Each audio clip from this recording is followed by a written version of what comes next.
撳著柄打佢。你唔係入咗帶嘛？冇，呢招叫轉移視線分心大法。呢招分明叫老漢推車，你唔好當我唔識嘢喎。我係講緊我呢個方法，係古代神醫華佗所用嘅麻醉大法。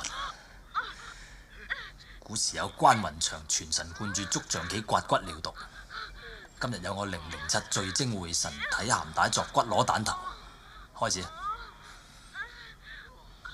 自己先睇下。哦。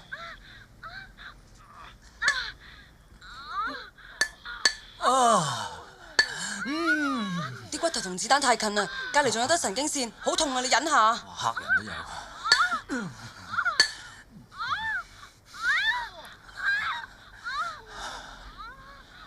做咩停晒手？哦，我專登將全身嘅血扯埋一齊，集中喺一碌，以免佢失血過多嘅啫。唔好理埋啲無謂嘢，繼續啊！佢遮住我視線啊，你撥開佢啊！Come on， 大力啲，大力啲！做咩啊？太大力啊！我咪同你講啊，我同個黑人講嘅咋。Sorry。